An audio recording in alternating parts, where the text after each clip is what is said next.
안녕하세요. 민사전문 최미선 변호사입니다. 건축이나 인테리어 같은 공사를 맡겨서 일을 완성해달라고 부탁하는 것을 법률 용어로 도급이라고 하는데요. 민법 제664조에는 도급은 당사자 일방이 어느 일을 완성할 것을 약정하고 상대방이 그 일의 결과에 대해서 보수를 지급할 것을 약정함으로써 그 효력이 생긴다. 이렇게 규정이 되어 있는데 여기서 눈에 띄는 것은 일의 완성이죠. 즉 이런 도급계약은 어떤 일을 완성할 것을 목적으로 하는 그런 계약을 말합니다. 코로나 때문에 집에 머무르는 시간들이 많아지시면서 요새 인테리어 업계가 굉장히 핫하죠. 그래서 인테리어 공사들로 인해서 공사를 많이 하다 보면 자연스럽게 그 공사로 인한 분쟁도 많이 생기게 되고, 또 이제 뭐 개업을 할 경우에는 당연히 이제 인테리어 공사는 필수로 들어가죠. 그래서 오늘은 이러한 뭐 건축이나 뭐 인테리어 공사에 있어서 하자가 발생했을 때 그런 소송이 어떻게 이루어지는지, 그런 절차, 일련의 절차들을 좀 알려드리도록 하겠습니다. 공사가 되긴 됐는데 좀 기간을 지체해서 지체상금이 발생했을 때 그 지체상금 받아내는 거, 이런 거는 조금 요번 주제에서는 좀 논외로 하고, 하자 위주로만 좀 설명을 해드릴게요. 하자의 유형은 크게 두 가지로 나눌 수 있어요. 정말 공사를 하긴 했는데 하자가 발생한 경우, 제대로 안 한 경우, 그리고 두 번째로는 공사를 아예 하지 않은 미시공 부분, 뭐 간판을 달아주기로 했는데 간판을 안 달았다든지, 뭐 자동문을 설치를 해주기로 했는데 뭐 자동문을 설치를 안 했다든지, 이런 식의 미시공 부분, 이런 두 가지의 유형을 통틀어서 하자라고 부르는데요. 참 이런 하자가 발생하면은 보통 이렇게 흐름이 좀 일정한 것 같아요. 잔금을 건축주가, 도급인이 잔금을 주지를 않아요. 왜냐면은 딱 봐도 공사가 미비한 게 눈에 보이거든요. 왜 이런 공사 하지 않았습니까? 또는 지금 이런 하자가 발생했는데 하자 이런 거 보수를 해줘야지 내가 공사 잔금을 주지, 뭐 벌써부터 잔금을 달라고 하시냐, 이러면서 잔금을 안 주게 됩니다. 그런데 또 수급인 입장에서는 무슨 소리야, 내가 공사 제대로 했는데, 뭐 이러면서 돈을 안 주니까 난 더 이상 못해, 배째, 이러면서 철수를 해버려요. 철수를 하게 되면 당연히 미시공도 있고 또 하자 보수도 이루어지지 않죠.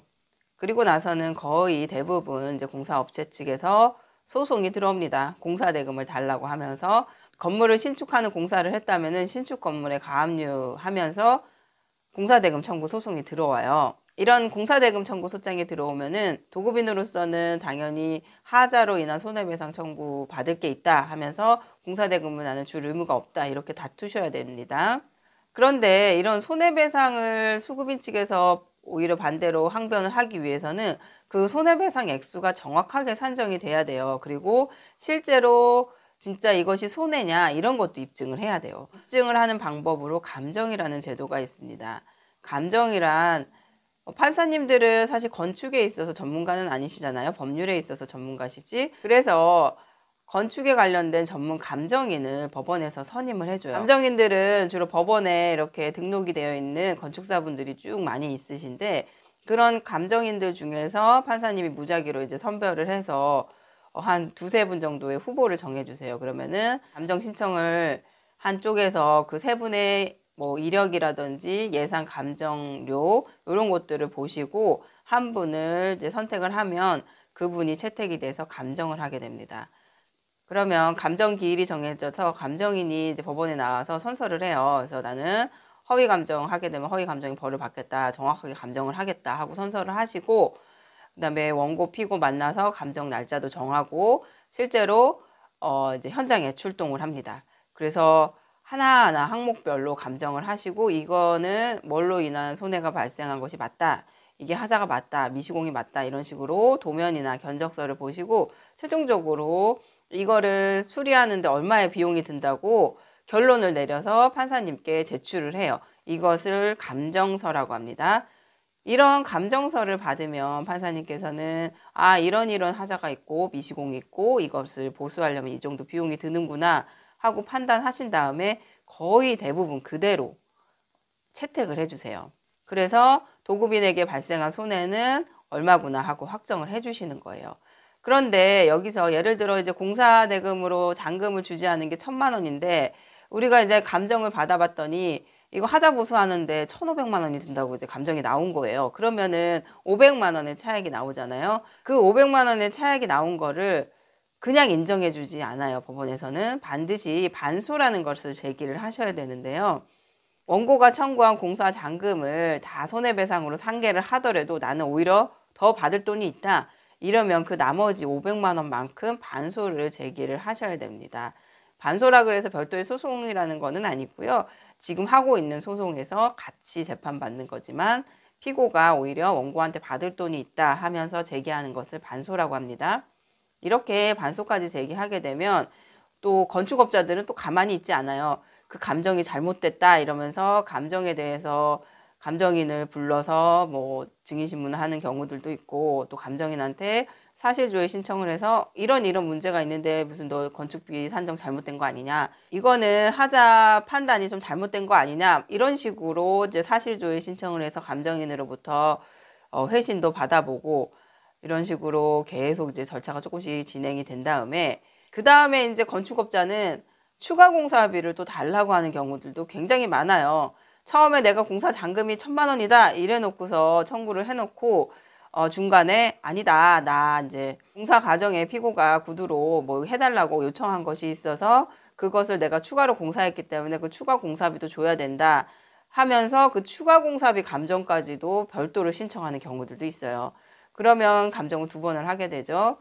이런 식으로 이제 원고는 공사비를 달라, 피고는 하자 보수비를 달라, 원고는 또 다시 추가 공사비를 더 달라, 피고는 추가 공사는 무슨 추가 공사야, 원래 해주기로 했던 공사지, 이러면서 이제 서로 분쟁이 계속 오고 갑니다. 그런데 여기서 추가 공사는 판례들을 조금 보여드릴게요.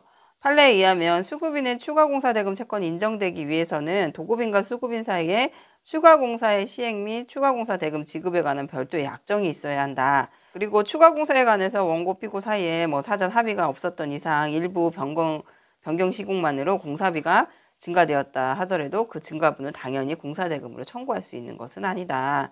그러니까 이렇게 추가공사로 인정되기 위해서는 별도의 합의가 있어야 된다는 거예요.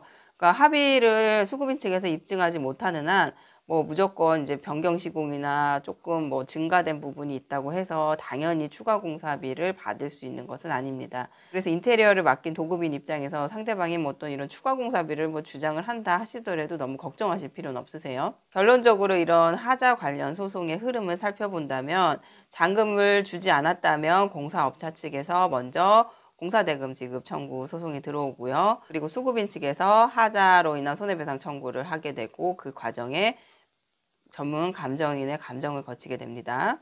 그 감정 결과에 따라서 상계하면서 반소 제기까지 이루어지고 중간에 수급인 측에서 뭐 추가 공사대금 청구가 또 들어올 수는 있어요. 그 이후에 최종적으로 누구의 말이 맞는지 판결까지 이루어지게 됩니다. 최근에 이제 제가 했던 사례 중에서도 공장 건물을 증축하는 공사를 맡기셨는데 굉장히 좀 하자가 많았어요. 그리고 심지어 뭐 안에 이제 스티로폼 같은 거, 이거를 이제 불에 타지 않는 난연 스티로폼으로 시공을 해야 되는데 그 스티로폼을 그냥 일반 스티로폼으로 시공을 했어요. 그래서 그거를 이제 다 뜯고 난연으로 다시 교체 시공하려면 비용이 어마어마하잖아요. 그러니까 이런 부분들까지 이제 다 손해로 인정이 돼서 공사업자가 5천만 원을 달라고 소송을 했는데 오히려 피고 쪽에서 1억 가까이 손해배상을 받는 그런 결론이 나온 사례들도 있었습니다. 물론 감정을 신청하시게 되면 감정비라는 비용이 들지만 승소하시게 되면 이런 감정인한테 지급되는 감정비까지도 전부 상대방에게 받을 수 있으니까 하자가 발생한 게 명백하고 주변 뭐 인테리어 업자들한테 조금 대충 견적을 넣어봤더니 이제 이거 보수하는데 비용이 너무 많이 든다, 잔금보다 더 든다 하시면은 이렇게 감정 신청까지 해서 확실하게 더 증거를 확보해서 소송에 임하시면 좋은 결과를 얻으실 수 있습니다. 네, 오늘은 이렇게 인테리어나 뭐 건축 공사를 맡겼을 때 하자가 발생하면 어떻게 소송을 진행해야 되는지에 대해서 간략히 말씀드렸습니다. 다음에 또 유익한 정보로 찾아뵙겠습니다. 감사합니다.